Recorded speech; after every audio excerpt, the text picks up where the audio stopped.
तितली परी की होली। चंपापुर नाम का एक गांव था जहां पर बहुत सारे परिवारों का निवास हुआ करता है।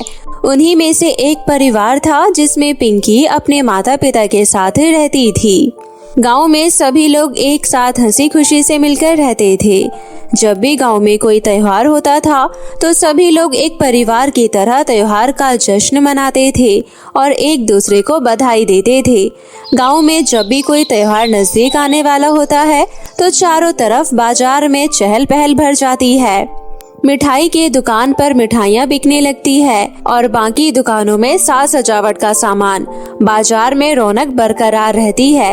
ये सब भाईचारा देखकर सबका मन भरा रहता था।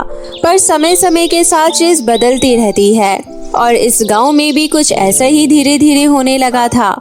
गांव के लोग अपने बच्चों को बाहर शहर के बड़े बड़े स्कूल में शिक्षा दिलाते हैं और फिर पढ़ाई खत्म करने के बाद बच्चे शहर में फ्लैट में रहने लगते हैं और त्योहार या साल में एक दो बार अपने माता पिता से मिलने आ जाया करते हैं। ऐसे ही सब कुछ चल रहा होता है और चंपकपुर गांव में होली का त्योहार आने वाला होता है। परंतु इस बार हर साल की तरह कुछ ठीक नहीं लग रहा था। बाजार में इतनी चहल पहल नहीं थी और ना ही मिठाई की दुकानों पर मिठाइयाँ। ये सब देखकर गांव के बच्चों में अब त्योहार का उत्साह कम सा हो गया था। ये सब देखकर पिंकी अपनी माँ से पूछने लगती है, माँ, जैसे जैसे मैं बड़ी होती जा रही हूँ मुझे सभी त्योहार फीके लगने लगे हैं। दिवाली में अब वो रोशनी नहीं है और न ही होली में वो रंग। ऐसे क्यों हो रहा है माँ? बेटा, मैं अभी घर के कामों में लगी हुई हूँ और तुझे पता नहीं कहाँ से ये सारे प्रश्न आ जाते हैं। पिताजी कमरे में बैठकर अखबार पढ़ रहे हैं, जाओ जाकर उनसे पूछो ऐसा क्यों है। ठीक है माँ। पिंकी भागते हुए घर के अंदर पहुँच जाती है जहाँ पिंकी के पिताजी हाथों में अखबार लिए पढ़ रहे होते हैं। पापा, मुझे आपसे कुछ पूछना है। बोलो मेरी लाडली बेटी, क्या पूछना है? पिताजी अखबार को मेज पर रख देते हैं और अपनी बेटी से बात करने के लिए तैयार हो जाते हैं। पापा, मेरे मन में हमेशा ये ख्याल आता है कि पहले तो हमेशा दिवाली पर दुकानों पर तरह तरह के मीठे पकवान और मिठाइयाँ होती थी और होली के त्योहार पर तरह तरह की पिचकारी, गुलाल और पक्के रंग होते थे। पर जैसे जैसे समय बीत रहा है त्योहार फीके होते जा रहे हैं। लोग आपस में अब मिलन कम कर रहे हैं। ऐसा क्यों? अच्छा, तो हमारी बिटिया अब ये जानना चाहती है। चलो मैं तुम्हें बताता हूँ। पिछली बार क्या हुआ था, शहर में रह रहे लोग गांव में होली का त्योहार मनाने के लिए अपने घर आए थे। उन्होंने शहर से पक्के रंग खरीदे और यहाँ गांव में उन पक्के रंग से होली खेले। लेकिन वो रंग मिलावटी थे जिसमें केमिकल मिला हुआ था। उस रंग का बहुत बुरा प्रभाव पड़ा। आज भी कुछ लोगों को उन रंगों की वजह से काफी परेशानी है। उनके चेहरे से वो रंग अभी तक नहीं गया है। कुछ लोगों के मुंह पर तो दाने हो गए हैं। इस वजह से सभी लोग अब घबराए हुए हैं और दिवाली पर मिठाइयों में मिलावट होने लगी है। इसलिए अब लोग दुकानों से मिठाइयाँ कम खरीदते हैं। लेकिन पापा, अगर ऐसा ही चलता रहा तो आने वाले समय में तो त्योहार का तो नामो निशान नहीं रहेगा। फिर लोग अपने जीवन में खुशियाँ कैसे लाएंगे? सरकार पूरी तरह से प्रयास कर रही है कि दिवाली पर ज्यादा पटाखे ना जलाए जाए और होली पर रंगों में मिलावट ना की जाए। लेकिन कुछ लोग आपसी दुश्मनी के चलते रंगों में मिलावट करते हैं, तो कुछ लोग सस्ता रंग खरीदने के चक्कर में मिलावटी रंग खरीद लेते हैं। अच्छा पापा, तो क्या इस बार हम होली का त्योहार नहीं मना पाएंगे? क्योंकि बाजार में तो मिलावटी रंग मिल रहे हैं और गांव में सभी लोग रंगों से दूर भी भाग रहे हैं। हाँ बेटा, पर तुम चिंता मत करो। मैं तुम्हारी माँ से कहकर होली पर घर पर ही स्वादिष्ट भोजन बनवाऊंगा। उसे खाकर ही हम होली का त्योहार मनाएंगे। पिंकी के पिताजी पिंकी को समझाते हुए होली का त्योहार केवल व्यंजनों से मनाने के लिए कह देते हैं। पर पिंकी को तो होली खेलने का बहुत शौक था। पिंकी अपने कमरे में जाती है और वहाँ खिड़की पर बैठकर सोचने लगती है, सिर्फ मिठाई खाकर और स्वादिष्ट व्यंजन खाकर होली का त्योहार अच्छा कैसे हो सकता है? जब तक होली में रंग ही ना हो, होली का मजा कैसे आएगा? काश मेरे पास कोई जादुई शक्तियाँ होती तो मैं ये सारी मिलावटी चीजों को प्राकृतिक चीजों में बदल देती, जिससे होली खेलने में किसी को कोई नुकसान नहीं होता और सभी लोग हंसी खुशी से त्योहार का आनंद लेते। पर लगता है अब ऐसा मुमकिन नहीं है। पिंकी ये सब सोचते सोचते बाहर बगीचे में देखती है। तभी बगीचे में उसे एक सुंदर तितली दिखती है जिसके पंख बहुत सुंदर होते हैं, जो पिंकी को अपनी तरफ आकर्षित कर रहे थे। पिंकी उस तितली को देखकर जल्दी से बगीचे में भागती है और उसे पकड़ने की कोशिश करती है, पर वो तितली पिंकी के हाथ नहीं आती है और वो उड़ते उड़ते जंगल के रास्ते निकलने लगती है। पर पिंकी तो हार मानने वाली नहीं थी। वो तितली का पीछा करते करते जंगल में पहुंच जाती है। उड़ते उड़ते तितली एक पेड़ में फंस जाती है। तभी पिंकी तितली को पेड़ से निकाल देती है और वो तितली फिर से उड़ने लग जाती है। तभी पिंकी अपने हाथों को देखती है कि उस तितली के सुंदर कलर उसके हाथों में लग गए हैं। ये देखकर पिंकी को बहुत अच्छा लगता है। वो तितली ज्यादा दूर उड़कर नहीं जाती और वो अपना रूप बदलते हुए एक तितली परी बन जाती है। तुम्हारा बहुत बहुत धन्यवाद पिंकी, तुमने मेरी जान बचाई है। मैं जानती हूँ तुम मेरी सुंदरता के पीछे पीछे दौड़ी चली आई हो। हाँ, आप तो बहुत ही ज्यादा खूबसूरत हो। आपके ये पंख कितने सुंदर है और तो और आपके इन पंखों से ये कलर भी निकला है। ये कलर कितने कोमल और सुंदर लग रहे हैं। हाँ, क्योंकि ये एक प्राकृतिक कलर है, इनमें कोई मिलावट नहीं है, इसलिए ये बहुत कोमल और खुशबूदार है। हाँ परी, क्या आप मेरे लिए एक इच्छा पूरी कर सकते हैं? मैं अपने परिवार और अपने गांव वालों के साथ मिलकर होली का त्योहार मनाना चाहती हूँ, पर कुछ मिलावटी रंगों के चक्कर में सभी लोग होली के त्योहार से डरने लगे हैं। मैं सब जानती हूँ पिंकी, जब तुम कमरे में बैठकर ये सारी बातें कर रही थी तो मैं बगीचे से तुम्हारी सारी बातें सुन रही थी और मैं तुम्हारे होली के त्योहार के लिए हाल ही में एक पंख निकाला है। ये जो मेरे पंख है, तुम इन पंखों से बहुत सारा कलर निकाल सकती हो। जो भी तुम्हें कलर पसंद हो वो कलर तुम इससे निकालो और उन कलर को लेकर घर जाओ। उनसे तुम होली खेलना। इन रंगों से किसी को कोई नुकसान नहीं होगा। ये बहुत कोमल और खुशबूदार है। मैं जानती हूँ कि ये रंग प्राकृतिक, खुशबूदार और कोमल है, परंतु गांव के अन्य लोग ऐसा नहीं मानते हैं। उनके मन में एक डर बना हुआ है। शहर के मिलावटी रंगों के कारण गांव के काफी लोगों ने मुसीबत का सामना किया है, जिसके चलते सभी अब रंगों से दूर रहना चाहते हैं। तुम चिंता मत करो पिंकी, होली के त्योहार वाले दिन मैं गांव में सभी लोगों के पास जाऊंगी और उन्हें अपने इन पंखों से प्राकृतिक, कोमल और खुशबूदार रंग होली मनाने के लिए जरूर दूंगी। इस बार चंपापुर गांव की होली प्राकृतिक खुशबूदार रंगों से खेली जाएगी। सभी लोगों में प्रेम होगा। सभी लोग हंसी खुशी से मिलकर होली का त्योहार मनाएंगे। आपका बहुत बहुत शुक्रिया परी, गांव के सभी लोग आपसे बहुत खुश होंगे। फिर मैं आपसे होली के त्योहार वाले दिन मिलती हूँ। इतना कहकर पिंकी और परी वापस अपने अपने जगह चले जाते हैं। पिंकी अपने घर आ जाती है और परी अपने परीलोक। होली का त्योहार नजदीक आ गया। लोगों के अंदर उत्साह नहीं था, न ही कोई बाजार में खरीदारी कर रहा था। बस घरों में लोगों ने स्वादिष्ट व्यंजन बनाए थे। इसी तरह जल्दी जल्दी समय बीत गया और होली का त्योहार आ गया। सुबह सुबह सभी लोगों ने अपने से बड़ों के पैर छुए और आशीर्वाद लिए। साथ में बैठकर खाना भी खाया। पिंकी भी अपने परिवार के साथ बैठकर गुजिया खा रही होती है। तभी बाहर से एक ढोल बजाने की आवाज आती है। वो देखती है कि तितली परी बाहर अपनी बाकी सहेलियों के साथ खुशबूदार प्राकृतिक रंगों को लेकर बाहर होली खेल रही है। सभी लोग अपने घरों से बाहर निकलकर ये सब देखने लगते हैं। तभी तितली परी सबसे कहती है, आप सभी लोगों को होली की हार्दिक शुभकामनाएं। इस होली पर मैं और मेरी बाकी परियां आप लोगों के लिए होली मनाने के लिए प्राकृतिक रंग जो खुशबूदार और कोमल है आप लोगों को उपहार में देना चाहते हैं। ये रंग किसी को कोई नुकसान नहीं पहुंचाएगी और जिसके भी चेहरे पर रंगों की वजह से कोई परेशानी हुई है, इस रंग के लगते ही वो सब परेशानी दूर हो जाएगी। तो आप सभी लोग इन रंगों से होली का त्योहार मना सकते हैं। परी की ये सारी बात सुनकर गांव वालों के अंदर एक खुशी और उत्साह आ जाता है। गांव वाले वो प्राकृतिक कोमल खुशबूदार रंगों को लेकर एक दूसरे को मन प्रेम से गुलाल लगाने लगते हैं। जिन लोगों को पिछले साल केमिकल वाले गुलाल से परेशानी हुई थी, वो इस कोमल गुलाब को लगाकर सब कुछ ठीक होने लगा था। सभी लोग बहुत खुशी और उत्साह से होली का त्योहार मना रहे थे। तभी पिंकी अपने घर से परी और बाकी परियों के लिए खाने के लिए गुजिया लेकर आती है। परी पिंकी को धन्यवाद देती है और गुजिया का आनंद लेती है। इस तरह पिंकी और परी की मदद से गांव में फिर से होली का त्योहार हरा भरा हो गया था। गांव के लोगों ने मन प्रेम से होली का त्योहार मनाया था।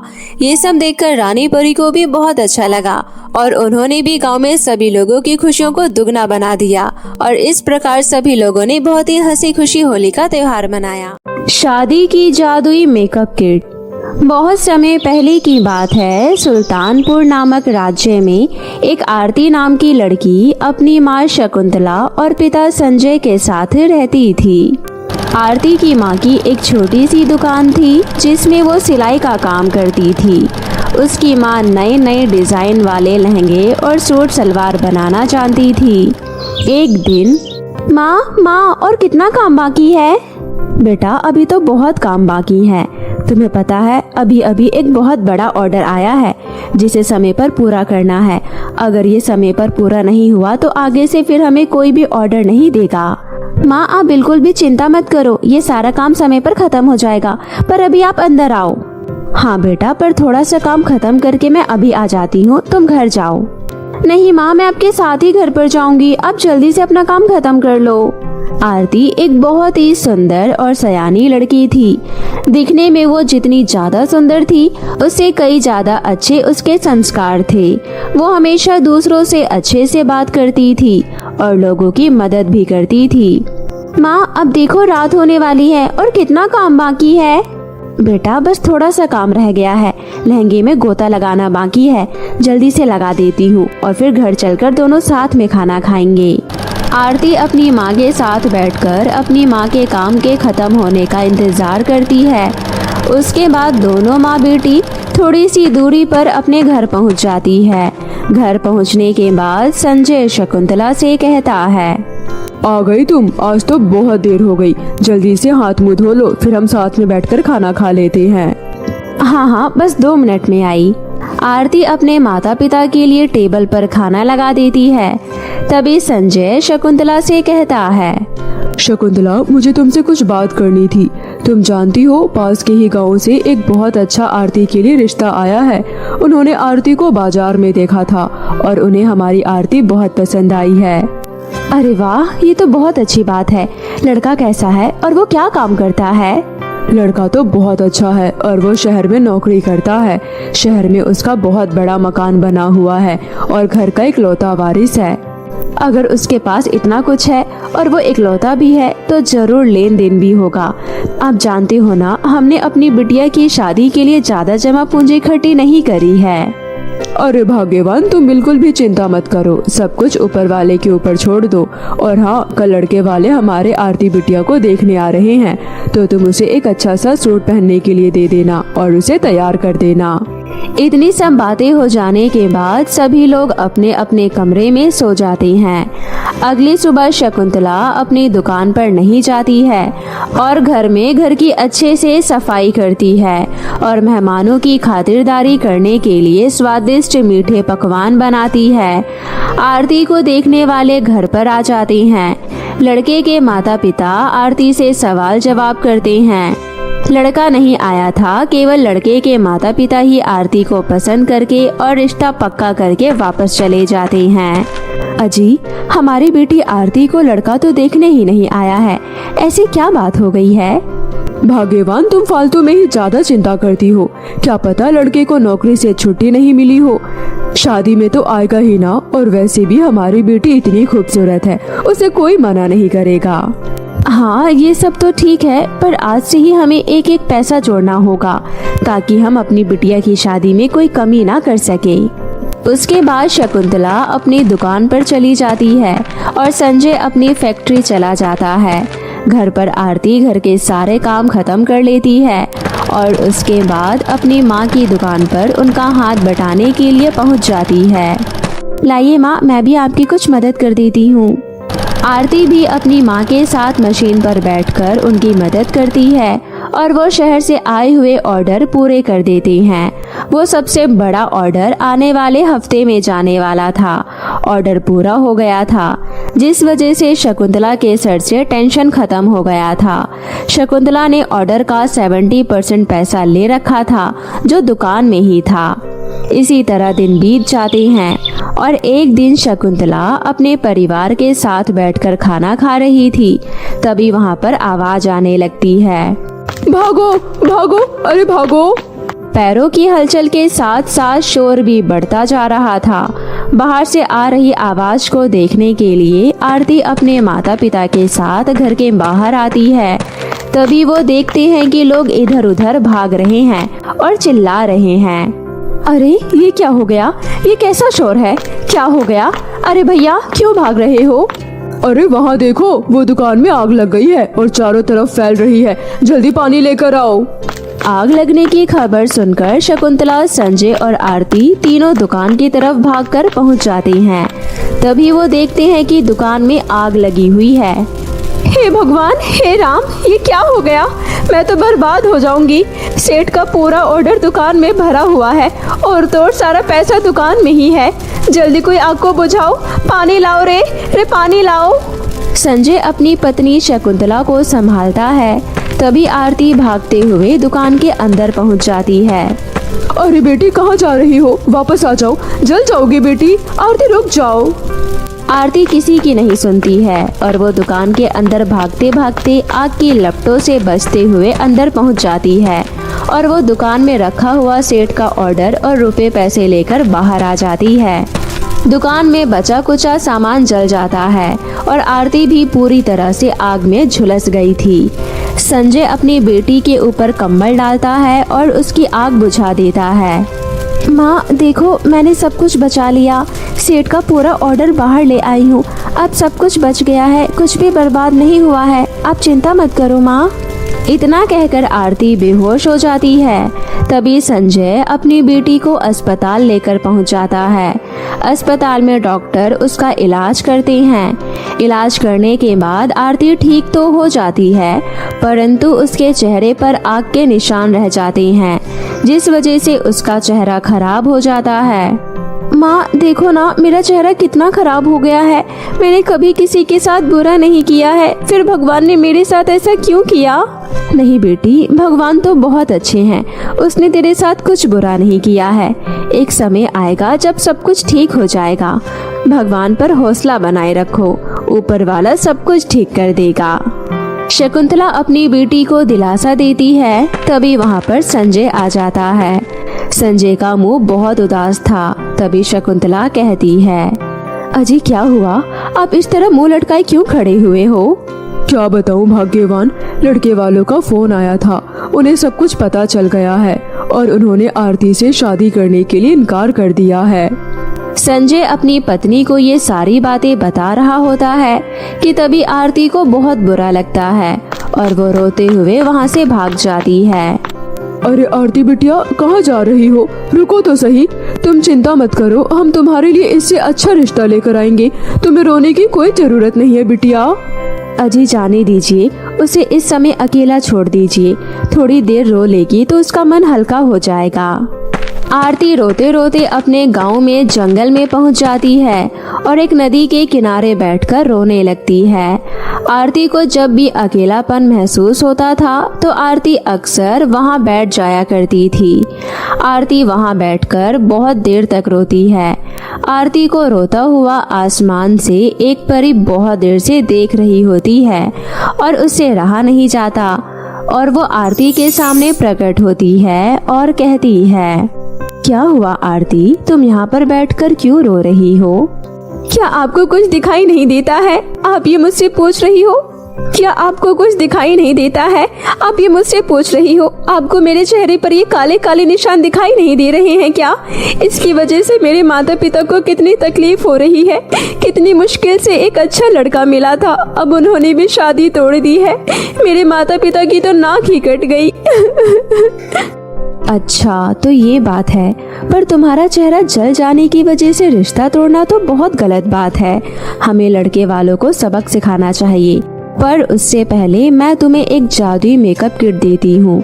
इस मेकअप किट का इस्तेमाल करने से तुम्हारा चेहरा पहले से और भी ज्यादा सुंदर हो जाएगा और सारे निशान गायब हो जाएंगे। क्या सच में? आप सही कह रही हो, पर डॉक्टर ने तो कहा था ये निशान अब कभी नहीं जाएंगे। देखो, ये एक जादुई मेकअप किट है। इससे जिद्दी से जिद्दी निशान चला जाता है। तुम इसे एक बार ट्राई करके देखो। आरती परी को धन्यवाद करती है और उससे वो जादुई मेकअप किट ले लेती है। घर जाकर आरती उस मेकअप किट का इस्तेमाल करती है और धीरे धीरे करके 1 हफ्ते के अंदर ही आरती का चेहरा बिल्कुल ठीक हो जाता है और अब तो वो और ज्यादा खूबसूरत लगने लगती है। अरे वाह बेटी आरती, तुम्हारा चेहरा तो बिल्कुल ठीक हो गया है। अब तो तुम और सुंदर लगने लगी हो। ये सब जादू कैसे हो गया? आरती अपनी माँ को अपनी पूरी कहानी बताती है कि किस तरह परी उसे एक जादुई मेकअप किट देकर जाती है और उसी की वजह से आज उसका पूरा चेहरा पहले जैसा हो गया। देखा बेटी, मैं तुझे कहा करती थी ना कि ऊपर वाला हमेशा अच्छे लोगों की मदद करता है। ऐसे ही एक दिन बाजार से आरती सब्जी लेने के लिए बाजार जाती है। तभी वहाँ पर एक सुंदर सा लड़का जिसका नाम रमेश होता है वो आरती से टकरा जाता है। रमेश बहुत ज्यादा खूबसूरत होता है। रमेश आरती को एक ही नजर में पसंद कर लेता है। Hey beautiful girl, you are looking very gorgeous. Thank you so much. Aarti को भी रमेश बहुत पसंद आता है, पर वो उसे कुछ नहीं कहती और अपनी सब्जियां लेकर वापस घर आ जाती है। आरती का घर बाजार में बहुत पास था। सब्जी लेने के बाद आरती को घर में घुसता हुआ रमेश देख लेता है और अगले ही दिन रमेश अपने परिवार के साथ आरती के घर पर रिश्ता लेकर आ जाता है। तब पता चलता है कि आरती वही लड़की है जिसका चेहरा जल गया था और उसके माता पिता ने शादी के लिए मना कर दिया था। ये सब होने के बाद रमेश के माता पिता आरती के परिवार से माफी मांगते हैं। अरे कोई बात नहीं बहन, गलतियां तो सब करते हैं और आप हमसे बड़ी हैं। ये माफी मांगना आपको शोभा नहीं देता है। हमने आपको माफ किया और हम आपके बेटे से अपनी बेटी की शादी करने को बिल्कुल तैयार है। उसके बाद रमेश और आरती दोनों की शादी हो जाती है और दोनों हंसी खुशी शहर में अपना जीवन बिताने लगती हैं।